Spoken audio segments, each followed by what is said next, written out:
Hey guys, my name is Jonathon Henderson with Pressure Washing Marketing Pros, and I got my good friend Brandon Lazar of Hourly IQ Ninja VA and Bonus Up with me today. How are you doing, man? I'm doing awesome, Jonathan. I'm blessed and appreciative to just be here chatting with a good friend.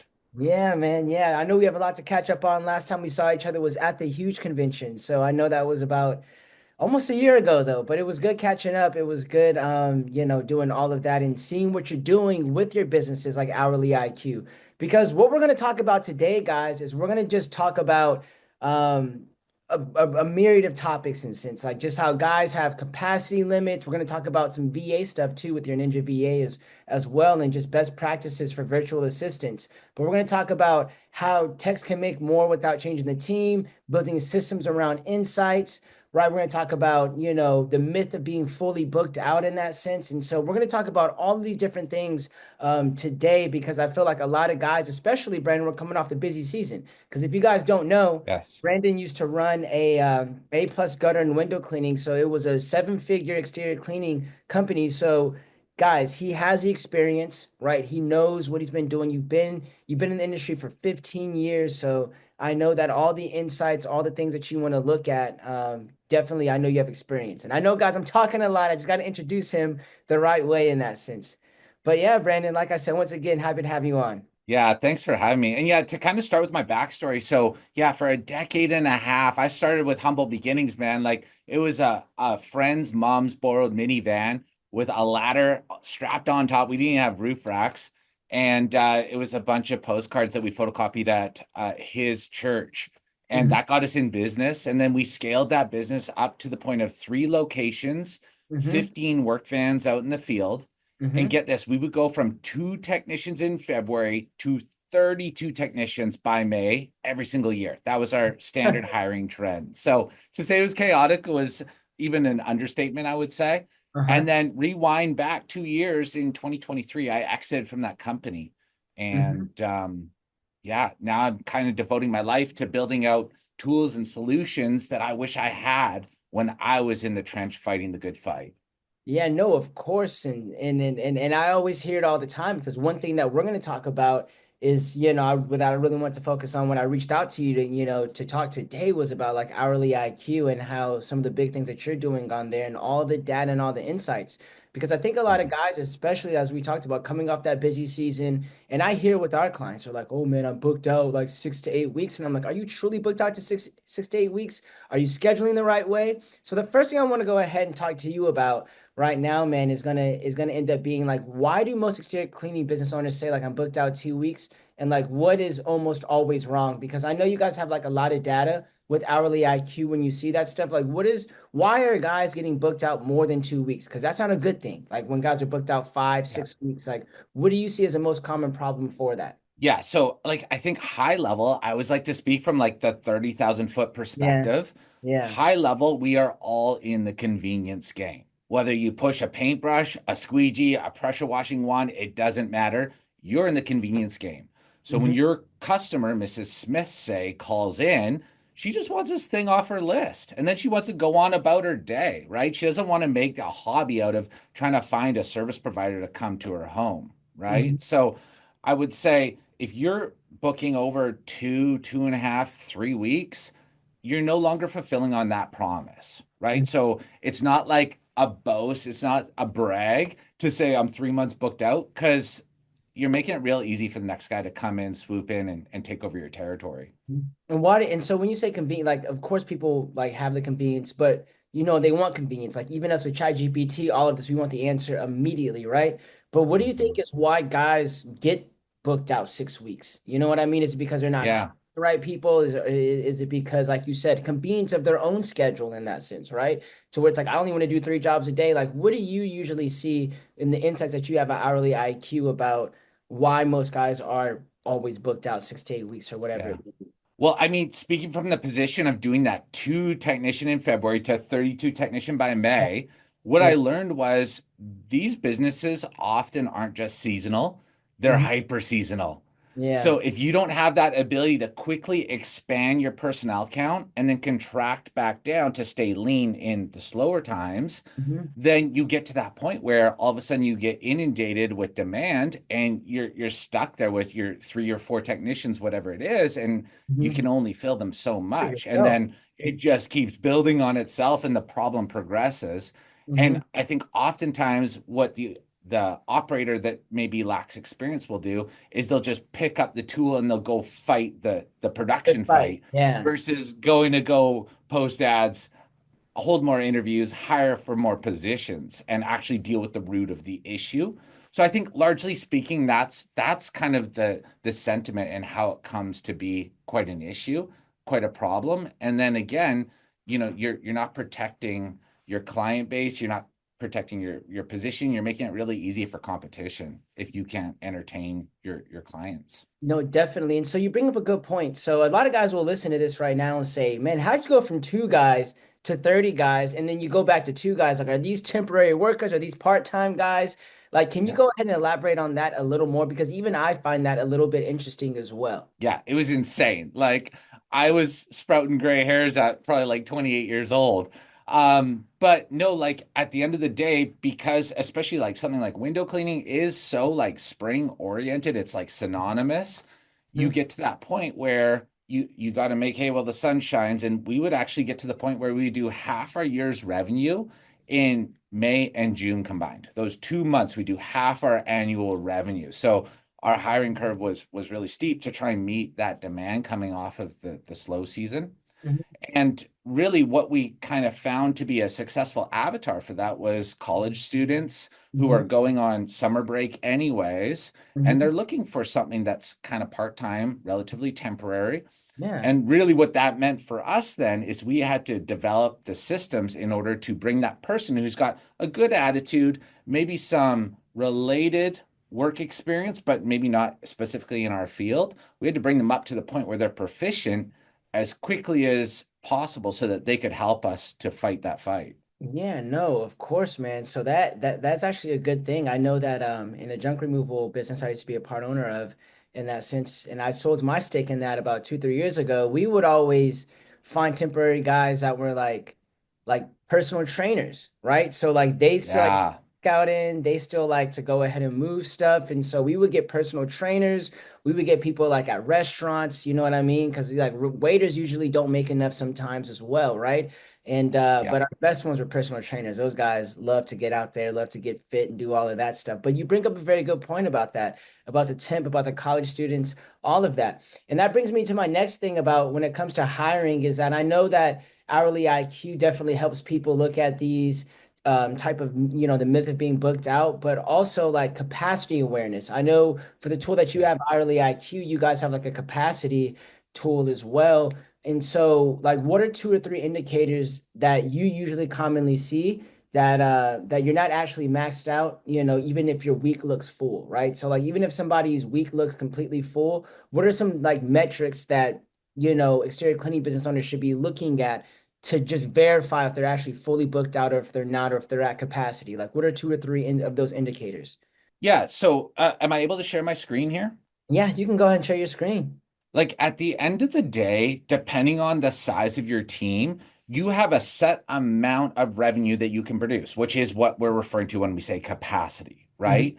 So if Yeah. you have, say, two technicians, they can each produce, say, $1,000 worth of work. Your capacity daily is $2,000.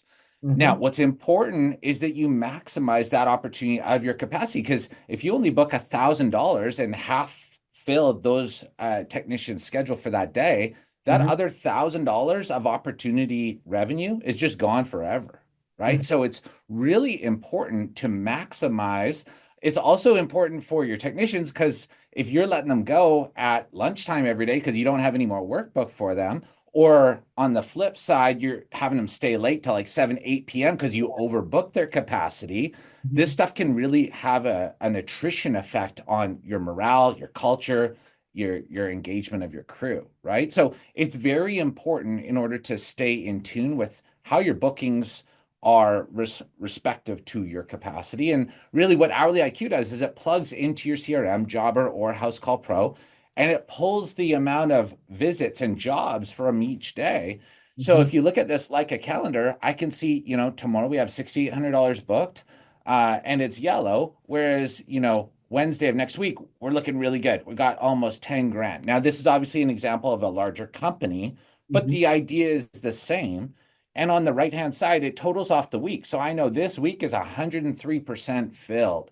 I feel good about that, right? I don't want it to be 150 and I don't want it to be 50. But Hmm. then when I look down at the other weeks, it starts to dwindle a little bit. So for me, the owner, this tells me, hey, I got to get my marketing hat on. I got to call back quotes that are open that haven't made a decision, yay or nay. I gotta be resourceful and scrappy to get work on the schedule. So that's the whole concept of capacity and why it's important to have, whether you use something like Hourly IQ. We used to have a VA go through 3 times per day on an Excel spreadsheet and manually count up jobs and their totals. Hmm. Whatever you do, it's important stuff. Hmm.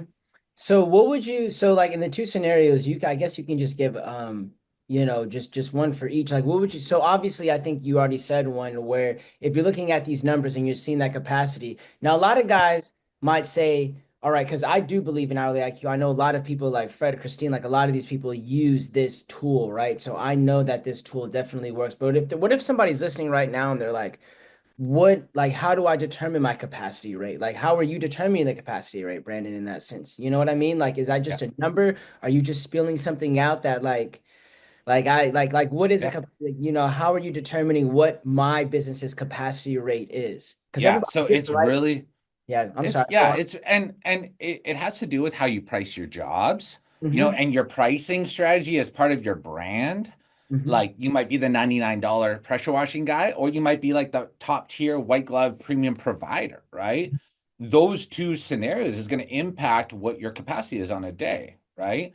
But ultimately, at the high level, we want to look at how many technicians we have available, and if they're full and acting proficiently, how Hmm. much work can we get through? How much work can we bill on a given day? And that would be considered kind of 100% capacity, Hmm. right? So I I like to look at it in terms of dollars per sale of Hmm. sales rather. Hmm. You can also look at it as like hours. So you could reverse engineer to be like, this is a 2 hour job, this is a 5 hour job, and we could do a Perfect. 1 hour job to be 8 hours of capacity. So you could look at it Okay. either way. Dollars is really good though. Okay, perfect, perfect. Because I was going to elaborate more, but I think you elaborated on it very well to where some guys can say, because some guys might say, dude, I don't know.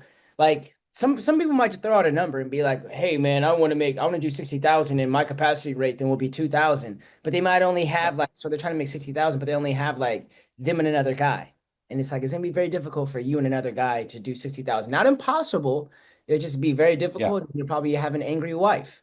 You know what I mean? In that sense. Yeah. You know what I mean? So Well, I do. I know very well what you mean. No, but like again, if you see that be the case, and all of a sudden, my example is showing the capacity starting to dwindle, or sorry, the yeah, booking starting to dwindle. If it's on the flip side and you're like, man, we're 120% booked next week, yeah, 150% booked the week after, well, then you know that you got to go hire and train more technicians, and that therefore will increase your capacity, right? So you don't so want to be too big. Too many technicians, not enough work is not good. Too much work and not enough technicians is also not good. It's got to find yeah. that healthy in between, and that's what capacity management is. Exactly. And I think that me and you both agree on is that that's why you don't necessarily stop marketing in that sense. I mean, I'm not going to elaborate on it Yeah. much on this call, but I have or on this video, but um, I have a video coming out in that sense that just talks about exactly what you're saying in that sense, to where a lot of guys, they create their, like, it's industry accepted that everybody says, oh, the summertime's slow, which of course in certain areas it is, but sometimes people Yeah. manufacture their own slow season. You know what I mean? Yeah. Where Totally. they It's a manufacture. self-fulfilling prophecy at that point. Yeah, because then some guys are like, when they get in the situation that you just talked about, where they were like, all right, then I'm 120% booked out. It's kind of like they're comfortable, and they're like, well, and we all Mhm. probably go through it, Brandon, in that sense, to where it's like, I don't want to hire these guys because I don't know if I'll be able to, you know, provide enough work for them next month. Like, yes, this month we have enough work, but we may not have that. And I think that's a lot of guys' biggest fear. How did you overcome Yeah. that fear in your own business? Like when you're running your business, like is it just because You, you had you, enough data to where you knew consistency? Like I know during this time, because you mentioned that earlier, right? I mean, you got to be upfront and you got to be truthful, right? If you're those two things, then it's pretty hard for somebody to leave frustrated with you, Hmm. right? So if you make that promise that, hey, like ordinarily things tend to slow down a bit in August, Hmm. and almost put it in a way where they can embrace it. So if you're planning a trip or wanting to go camping or go to a music festival, August is a great date. We'll auto approve holiday requests for August. Then it Hmm. almost becomes like part of your culture, and Hmm. everyone with that knowledge Good. Yeah, and that's a good management thing. of expectations can just embrace it. Yeah, no, that's actually a good thing to be honest with you, where guys could go ahead and take that vacation or do whatever they need to do and then come back even stronger in that sense. Sorry, in the office, Yeah, this light's flickering. I need to get them to change that. So if you see me flickering, I'm sorry about you're that. good. You're good. But Yep. um, but yeah, so that's definitely I actually like what you said about that, about the holidays, and that's why it's good to have tools just like that in order to be able to do so, like hourly IQ in that sense. And so one thing that I also want to look at is like what do you like what's the number one thing that people should be like with a tool like hourly IQ? Because I know we talked about capacity, but just for you in general, like what do you feel like your clients gain the most insight from, like when it comes to the information that they need to see in their CRM, like whether they're one Yeah. truck on a truck or they're like running 16 crews, like what is like probably in your opinion the most valuable information that you need to be looking at as an exterior cleaning business owner? Great question. So again, let me just break it down. These are kind of the three touch points. We call them like pulse points. Mm-hmm. We need goals, we need revenue to meet our goals, and we need Mm-hmm. capacity to generate the revenue. If Mm-hmm. those three things are in lockstep, then we're good to go. So this is going to pull from each one and just give you tactical information about where you're doing fine and or where you need improvement or you got to close the gap. Mm-hmm. So, yeah, like high level, that's where it goes. No, understandable. And so, what if I'm somebody and I'm like, Brandon, I'm listening to this conversation that you're having right now with Jonathan, and I know that you run Ninja Mhm. VA, and it's like, let's say that I'm having issues with answering the phone, because I believe that is one of the biggest issues that plagues the entire industry, right? It's just like I Yeah. cannot answer the freaking phone in that sense. And then guys lose out on a bunch of leads, and when they lose out on the leads, guess what? They have capacity issues, they have all of these different things that come up in that sense, right? So when do you think, and I'm saying this specifically for the one guy that's like just one man crew, when do you specifically think it'd be like right for him to hire? Like, is a VA a good option for him to hire in that sense during that situation where he can't answer the phone or do any of that? Yeah. So like the way it works is at $9 to $11 per hour, you can Mhm. have a top tier, high caliber individual that's coming into your company remotely Mhm. from somewhere like the Philippines, or we're doing a lot of placements now from Central America, where the Yeah. cost of living is just way more affordable, Hmm. right? So they're the person that can kind of have your back, own the office, and do a whole bunch more stuff, even just that than just that. Hmm. And, to your question, like I love the concept of Dan Martell's buy back your time. Hmm. If you're valuing your time at more than $9 to $11 an hour, specifically his buyback rate states like a four times multiple. So if your Hmm. time is worth more than 40 bucks in the field per hour, then it just makes good sense to bite the bullet, budget that person in, even if it's on a part-time basis, Hmm. and get them doing all the things that are going to bring opportunities to your business. Well, what if I'm somebody like, hey man, I like, because I know in your business, right, for A plus, I know that you guys had I know that's what started, the inspiration Yeah. in Ninja VA was that you guys had those VAs. Can you give a little bit of outlook about how they helped you in your business when you guys were at seven figures? Yeah, like honestly, from this very office that I'm in here right now, Uh-huh. I had four full-time admin that would come in for the spring season. And again, they were doing that, when we were doing 2 to 32 out in the field, it was zero admin to four admin. So we were a little bit clunky on occasion. And we always felt like we were paying 22, 24, 25 bucks an hour, plus government burdens on top rather, FICA, payroll taxes, workman's comp, providing a workstation, a parking spot, office space. And Hmm. then we're just getting like a clunky output to begin with, Hmm. right? So there was one day where I overheard a call come into the office and you could tell it was a confused tone. And the reason was this member of the community, not a client, was calling to ask why we were up on the roof because they don't know who we are. And what had happened was one of the admins messed up the address when they were inputting the request or the quote. And Hmm. then the quote becomes the work order. And guess what? The crews show up at the client's home. And I mean, again, they didn't even order the services. So we're cleaning the wrong home. And I'm paying like $30 an hour effectively for this work. So at Hmm. that point, like this was a number of issues. This was actually the second time that calendar week that we cleaned the wrong home, Hmm. which like hurts my heart because my business is my baby, and I care about our reputation in the community. And here we are cleaning the wrong home multiple times in a given week. So, and we're Okay. paying Nice. we're Yeah. paying a lot of money for this admin labor. So that's when I embarked on my journey to transfer over my own admin requirements to overseas operations.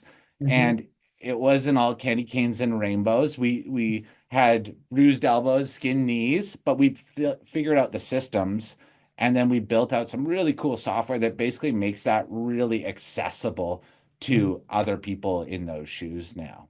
Yeah. What's the number one like delegation or expectation that people would need, or like what's the number one thing that people need to temper their expectations about when it comes to hiring virtual assistants that may be in Central America, the Philippines, and these different areas. Because just for me, I don't know if you share the same sentiment, but sometimes clients will talk to me and they're like, "Oh, dude, I hired this virtual assistant, or I use this service right here, but like this person wasn't doing X." I'm like, "Dude, you wanted them to be like an operations manager, man. You know what I mean? And Yeah, you're only paying them like $10 an hour, right? Like yeah, 1,600 bucks a month, which is good money for like Central America, the Philippines, and different areas, yeah, but not yeah. enough for you to get an operations manager, right? So that's what I see personally when I see a Yeah. lot of guys hire virtual assistants. What do you usually see, like two or three things that guys have to temper their expectations about, before they hire the first VA, or like some things that they should consider before they hire their first VA? Yeah, that to your point exactly, Jonathan. Like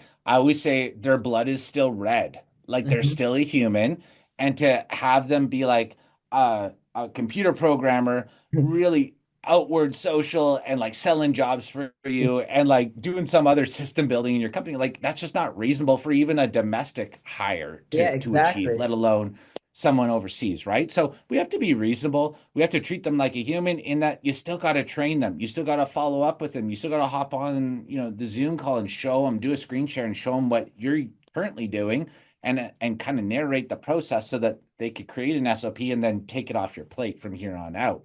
I Mhm. think a lot of guys, again, you're fighting the good fight and you don't want to pause. You don't want to hit pause and go sharpen the axe before going back stronger to chop all the wood. You want to just keep chopping with a dull axe, right? So to use the analogy, like you don't make time to train and to build your team stronger, and Mhm. therefore it never is going to be successful because you didn't even invest the time yourself to make it that way. No, no, of course. And so with you having your software like hourly IQ, attached to things like Job or House Call Pro, Markate, whatever it may be in that sense, and then you having like VAs with that, like, can you tell us like if I'm somebody that is like brand new to the game, and of course we set the expectation now. So the expectation is they're human. You need to outline a role for them specifically. What role? Would you first see that most that, a VA would be the most successful in helping a business owner, like an exterior cleaning business owner almost immediately? You know what I mean? Where do you Yeah. see them Yeah. making the immediate impact in somebody's business once they first get that hire? Yeah. So I would say like admin, supervisor, manager, where like what we're striving for is anything admin related, quoting, invoicing, phones, voicemails, emails goes to them, right? Mhm. Like you can still oversee and you can still weigh in, but like perfect world, they're the one that'll take that stuff over from you. I'd Mhm. say the other one is you're an entrepreneur. You got flashy, shiny object syndrome. So make them your assistant at the same time because they won't care. Like if they're on your team, they won't care that they're doing the odd personal task for you or in your personal calendar or booking certain things for you. The Mhm. the whole concept here is the same, right? We want to take what we're making on the field, which can be upwards of $100 an hour, take $10 of that to go buy back an hour of your time that otherwise you would take away from that ability to make more money and I think most importantly, those tasks, generally speaking, from the people I've worked with, they take your energy versus bring you energy. Hmm. And as an entrepreneur, that's really important to moderate is we want to be doing things that bring us energy, not the ones that leech us. Yeah, no, no, exactly. Because what I hear some guys say, and I'm just gonna say it. I don't know. I'm just gonna say it. Is I see some guys will say certain things like, "Oh, I like doing the work. I like being out in the field and doing all of this and doing the work manually." So, or there'll be other guys that will say, I like to be behind the office, which is honestly, let's be real. Of course, there's guys that like to go on the field sometimes, but a lot of people would want to just work on sales, work on the business, and not be out in the field so much. But I know you probably hear it, Brandon, all the time. Like, well, I may not need that because I actually like to do the admin stuff, or I actually like to like do all of that. But it's like you don't know what you're sacrificing at that point. And so I think that it gives you a lot of flexibility. And you probably kept those people on.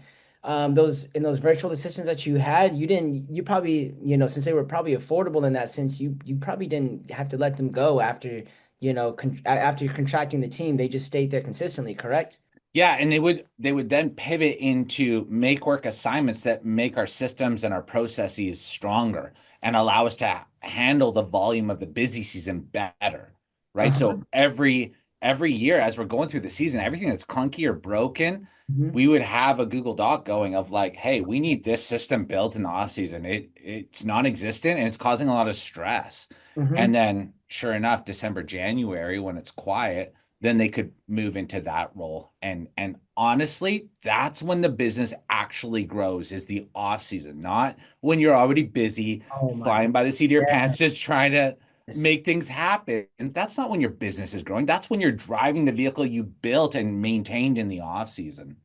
I'm glad that you said that because I know you and Dave share that same sentiment as well, and I do too.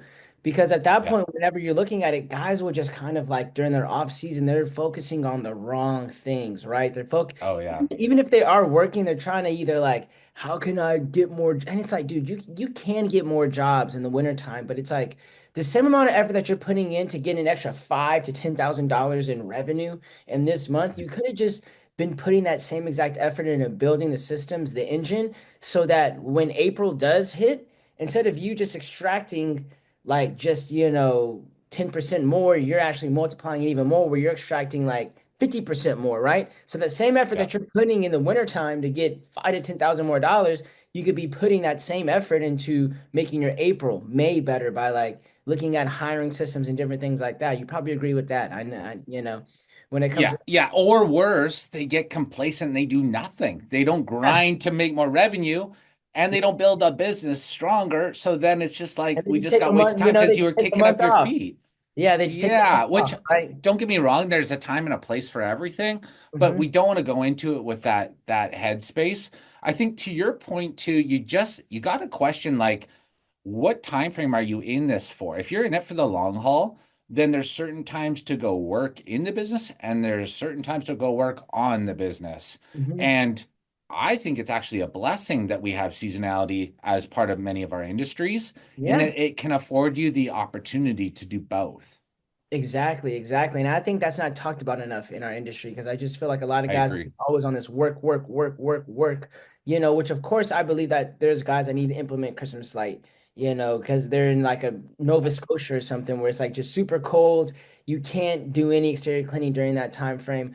But also you have to sit down and actually have time to think, Yeah. and so I believe that. Now, going back to the VA thing and going back to the CRM, like what's the number one thing that you find that's like costing the average like, home service business owner money when you're looking at like CRM data for them? Like what do you think is like the number one thing that's costing them the most money that hourly IQ or a tool like that could uncover? Like what do you think is the number one thing that's like losing them money? Yeah. So I'm going to give you two answers, okay? Perfect. Maybe not the sexiest. Hey, The perfect. No, first one is capacity that does not get filled. Like okay. that is a silent killer that you'll never know the total of. But Mm-hmm. again, to our earlier point, if we have days that are not being fully filled, Mm-hmm. that check that you could have been writing yourself is just getting bigger and bigger and bigger. And the weeks turn into months, turn into quarters, turn into years. And all of a sudden, you could have wrote yourself or your business a check for $200,000 had you just maximized the size of the company, the size of the team that you have with work. And you didn't do that, or you didn't have an ability to do that. You didn't have the measures in place. So I'd say that's number one. Number two is, and this is speaking to you and your service that you provide, which is I know is top notch, Mhm. is not properly attributing the cost to acquire a customer. And they're doing this plethora of different types of marketing. They're not tracing back to opportunity and to jobs and to quote values. And therefore, maybe they're paying, 20, 30% or more to land a job. And that's not feasible Mhm. because you have all your other costs on top of that in Mhm. in in addition to some very inefficient marketing. So I would say those two things are things to definitely look out for.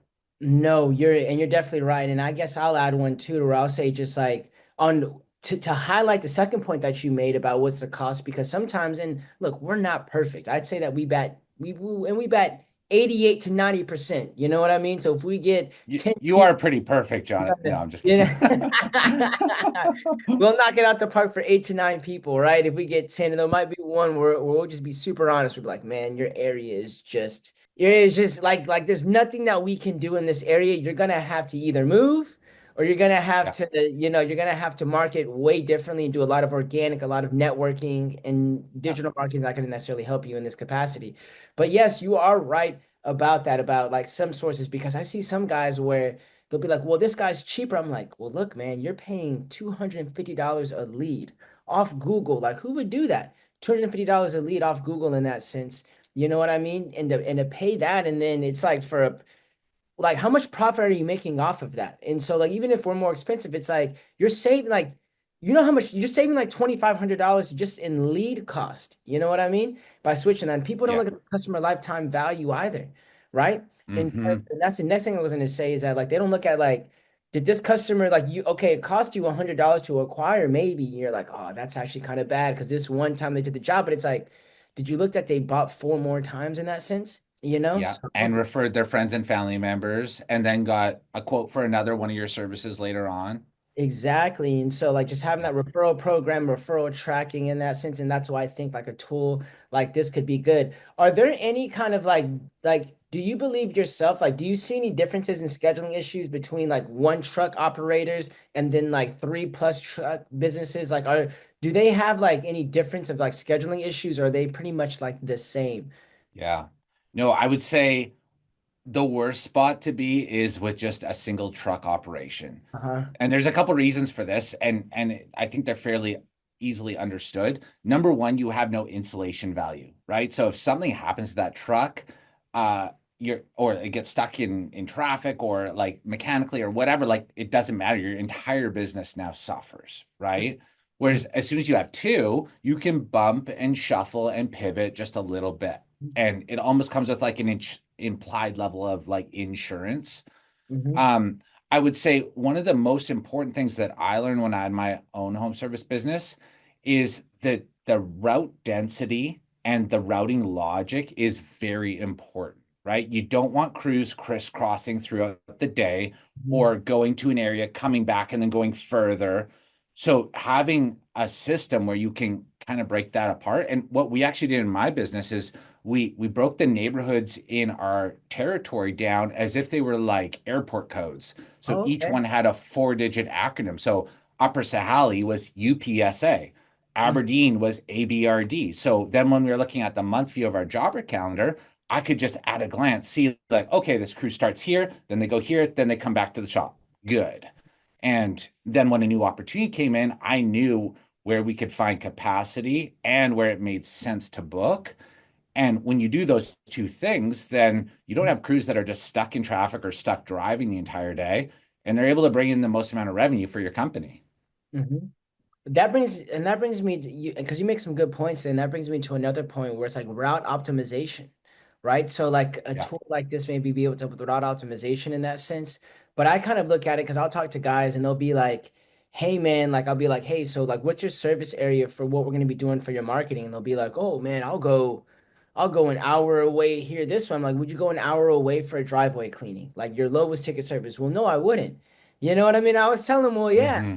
Like you'd probably go do a job, back when you had your exterior cleaning business, if it was in Tokyo for $3 million and it take you a Yeah. month, wouldn't you? Yeah. But, Yeah. but would that, You got to quote appropriately, right? yeah, yeah. But would that be your service area? No. I tell guys that all the time. So what are some tips that you have for like people doing like route optimization, like especially for those guys that are first starting off? Like Yeah. should they market like closer to like zip codes that are closer to them, or should they market like how should they first like market in that sense? You know what I mean? In terms of like route Yeah. optimization, because you bring up a good point to worry about the trucks, the capacity, all of that.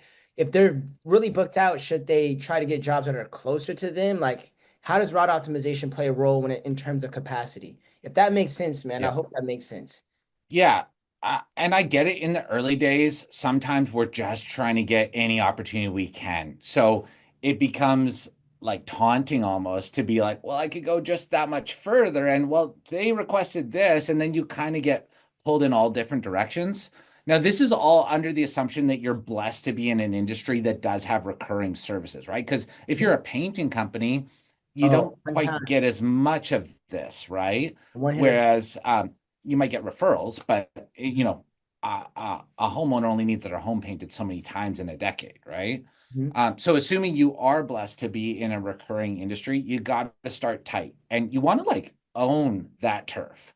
Like you need to be like the dominant figure, and it should almost be like a theater of business when you're there. Like you roll up to the customer's home, you put out your lawn signs, you knock all the doors before you even start the work, just to apologize for any noise that you might be making and Yeah. introduce yourself and offer to move your vehicles if you're in the way. Whatever it is, you're just striking up the conversation and offering a free quote.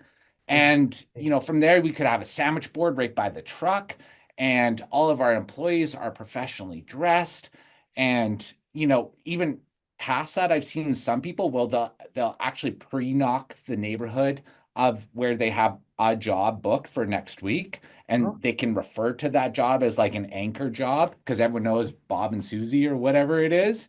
yeah. And if you start in this approach, and again, this is the fabric of how you run your business, these are all little systems, Mm-hmm. then you create a situation where your book of business is tightly routed, and how you get them is how you got to keep them, right? Because if you do that sprawling, like reaching and going for every opportunity, guess what happens next year when they all want to be resurfaced? You got the Yeah, same darn thing exactly. going on, right? So you Yeah. want to have the discipline, you want to focus nice, neat, and tight, and really try and find and captivate in on any opportunity that you possibly can. Mm-hmm. So talking about that bottleneck and talking about all of that, so since you've worked with a lot of six-figure exterior, 6-figure plus exterior cleaning companies in that sense, what's the first system bottleneck that usually a lot of guys, because obviously I want to talk to my guys out here that are doing like 500,000 and more, right, in revenue a year in that sense, because I know most of the audience here is going to be anywhere between like probably 50 to 250,000, 350,000. But for the guys doing more than that a year, in that sense, like what's the Mhm. first bottleneck that you see? Because you've been through that journey. Like, what's the first bottleneck that you see hit? Is it marketing? Is it scheduling? Is it hiring? I think I said that already, but like hiring, scheduling, marketing, admin, like what do you see is like usually like once they hit that 500K mark, per year in that sense? Like, what do you usually see is like the biggest kind of thing that they need to address right after that? I'd say all of the above, and it depends on the day. Like the problem is in the early days, you're wearing all the hats. Uh-huh. And the reason is because your business isn't big enough to fund the salary of other people that could wear those hats. And the problem is as you get past 200K and 300 and 400 and 500, it doesn't get easier. It actually gets more challenging because you still don't have enough money to hire that production manager or hire that office manager or hire that marketing assistant. You're still the person that has to do all those things. So you actually get more and more diluted. There is light at the end of the tunnel, though. And I would say that kind of hits usually around the 750, 50. I was gonna 800K, say that. I was gonna say that. Yeah. depending on the industry. Obviously, if that's HVAC, it's going to be way bigger than that. If it's, Uh, direct labor stuff like pressure washing or window cleaning, you're around that 750, 800K. 750. Yep. Yeah. Because then And it, oh, I'm sorry to interrupt you. Go on. No, no, no. I was just gonna say, and then at that point, at least you have the latitude to do what you feel like you're good at. And again, the things that bring you energy that speak to your natural born talents. Mhm. And you can hire or sub out the rest, right? For a lot of people, the day they get a production manager that matches your values like a glove, what a beautiful day that is to Yeah. not have to go back out into the field to deal with Mrs. Smith who's pissed off that you killed all her plants or whatever it is. You get to Yeah. send your production manager who's going to do it as good or if not better than you because he's not jaded and been around the business train for too long, right? So yeah, that's my take on it. No, and I'm glad you said that because I kind of see that across the industry with clients that we work with. We work with clients doing 100,000 a year all the way up to 5 million a year. You know what I mean? Yeah. And so Yep. this, I don't know if you can attest to this. Of course, like with the 250, I feel like that's just like I feel like that's the breaking point to where you cannot increase or go past $250,000 a year if you're just a one like owner operator. You know what I mean? And Oh just in yeah. my opinion, I've Yeah. seen I don't think you can break 250. And then once you do have that, I think 500,000, like you said, and I think the sweet spot is at 750,000. But I think a lot of guys get stuck there too, because there's really, and I don't know, and just let me know if you agree with this. From like 750, I believe, to like $1 million, there's like no big difference in like how you operate that business. And there's really Yeah. like you actually take on more over, like you don't make more money from like 750 to a million, just from what I've seen from our clients in that sense, from 750 to 1 million to where it's like, dude, like there's no there and it's just and there's no returns, right? Because usually you'll see a return if you go from 250 to 500, 500 to 750, but 750 to a million, Mhm. I kind of see. I don't know. Do you agree with that? To where it's like once you hit In 7, terms of like net profitability. like profitability, and then just in terms of like you're doing more work, but you're like, dude, like I still feel like I'm not. I still feel like I'm in the same spot. You know what I mean? And I feel like Mhm. you're doing Mhm. just as much work and you have just as much profit at 750 as you do at $1 million in an exterior cleaning company. Yeah. I mean, like at the end of the day, we're always as business owners so focused and anchored on dollars, Uh-huh. right? But like, what is your day-to-day stress load like? Did you get a chance to go work out? If you're a person of faith, did you get to go worship? Like, Mhm. there's so much more to a rich life than just dollars. So what I would say is the business owner at a million probably has to do a little bit less than at 700 or 750.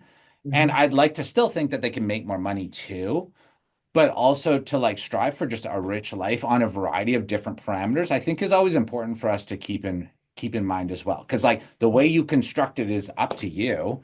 and nobody owes us anything. And yeah, if you want to design an amazing and fulfilling life that is profitable, you can do that, and it doesn't have to be just dollars. Yeah, no, of course. I definitely agree with that. And I always tell clients that all the time in that sense that you have to do what's best for you. The only time I disagree with it, and I'm gonna say it, the only time I disagree with it is just one man shows. Because I've seen 3 or 4 of my clients just completely lose businesses because at that point, whether they break their ankle because they fell off a roof and it takes them Hmm. to rehabilitate, right? They break their knee, it's like your business stops then, and like Yeah. you have Yeah. no backup at that point. So I'm like, yeah, it's fine to be that one man on a truck, but just something happens, you get in a car accident, whatever happens, the train starts, the train stops at that point, right? Until you're ready to Yeah. go. So, one thing that I want to go ahead and ask too is that like I know we were talking about delegation, I know we were talking about hiring earlier in that Mhm. sense. Like, so I know with Ninja VA, what is the biggest VA task that should never be delegated in an exterior cleaning company? Like, what are some things that you see guys delegate? You're like, what is one thing that you should never delegate to a virtual assistant? I would say even like substitute out virtual assistant for like anybody else. I Uh-huh. think the whole concept as an entrepreneur is you want to do the highest value task per hour Hmm. that bring your business the most amount of like implied value, right? So like networking with like key stakeholders or relationships, property managers, like wouldn't it be great if we could free ourselves up from having to do the nuance, the granular, the repetitive, so that we could go shine in that light, go network, go, do some cold estimates for like some huge properties or hospitals in town. Hmm. Like that is your brand. That is something that's unique to you. Hmm. So the whole concept though is you can't do those things if you're stuck doing the $10 an hour work. Like you're only one person with 24 hours in a day, and too bad you got to sleep, right? Yeah. So I think that the idea is we want to fill backfill the lower value per hour things, free us up to do the higher value stuff, and then you can hit on both dimensions. No, perfect, perfect. And so one thing that I want to, because I know I know you're a busy guy. And I said, yeah, I want to have it within the hour because I know that you're a busy guy, so I don't want to exceed that. So I know we're coming in a little bit of the conclusion. But if I was an exterior cleaning business owner, right, and I'm looking at it and I say like, all right, then rank this in a tier between like what I should invest in first. If I'm stuck at 30 to 50,000, basically doing 200 to $500,000 a month, they can afford your services right now at hourly IQ and different things like that. What do I start off with? Will I start off with something like hourly IQ? Would I need to like, Ninja VA? Like, what would you look at for somebody in that? And I know the answer that you're gonna tell me. I know the answer that you're gonna tell me. You're gonna be like, Yeah. really depends, Jonathan. It really depends, Jonathan. No, I mean, to what I say is, what a time to be alive. You Uh-huh. can have access to these amazing resources at like literally we have a free plan for hourly IQ. So there's no reason why you shouldn't just go plug into that. And Hmm. that's going to ensure that going forward, you're optimized and you're tightly booked and you're taking advantage of the opportunities. So it's a free plan and you can upgrade if or when you think it's necessary. Hmm. And then as far as Ninja VA, I have a discount code that makes it really affordable. It's Hmm. called Save Hmm. Time, all one word. Hmm. Usually it's a 9.95 placement. It brings it down to 4.95. Hmm. And inside of that, you would break even when compared to paying over double for local help inside of 1 week. And Hmm. then after that, it's just 9 to 11 bucks an hour. Like you can't argue with that. You only get one life to live. Time is finite and it can be your most precious resource. But if you're stuck doing the granular, the mundane, and the repetitive, then your business is not going to benefit. And time has a way of compounding. So if you're not intentional about the small increments of time, the days, the hours, the weeks, they become the months and the quarters. And all of a sudden, you're 3 years down the road with a business that looks kind of like it did 3 years ago. Like, what's the point? Hmm. No, understandable. And I definitely agree with you on that. My last question to you would be how do you, because I know you're a big SaaS guy with all the software and all of that, how do you see like AI changing the industry for exterior cleaning businesses? I think you're just going to be able to do more with less. It's going to be a leveraged effect. Hmm. And I would say this is like my medium term prognosis is yeah, it's going to make things more accessible. You're not going to need as many people, as large of a team, Hmm. and you're going to be able to scale and leverage your resources and take advantage if you want to, if you're poised to, that much easier. Hmm. All right then. Well, Brandon, like I said, guys, so I'm gonna have all of this linked below in the description, whether you're watching on the podcast or whether you are watching on YouTube. I'm gonna like link hourly IQ, Ninja VA, and I know you have bonus. I know we didn't talk about that as much, but it's a bonus system, right? That and that people can implement as well. So if you guys want to check that out, I'm gonna link all of that stuff down below so that you guys can. Like I said, Brandon works with a lot of people that I know that are killing it out here. And so I'm glad that you were able to take time out today, you know what I mean, to go ahead and share your wealth of knowledge in that sense. You know what I mean? Is Yeah. there anything else that you would like to share with the people? I am not a writer, but I've gone through 7 weeks now where I'm sending out a weekly email, and it's stuff exactly in line with what we discussed here today. The last one that actually went out this afternoon was talking about expanding and scaling your business using shipping containers instead of signing on the dotted line for a commercial warehouse. And that Mhm. was one of the things that really worked well for my growth journey. So if you want to get on that mailing list, it's just sign up at brandonlazar.com. All right, then. So that mailing list, and for you guys that are in home service business coach as well, like I said, this is the guy. I'm not David, trust me, he's a smart guy with that. But this man, not many people know that this is the man too that had taught him a lot during that journey as well. So, yeah.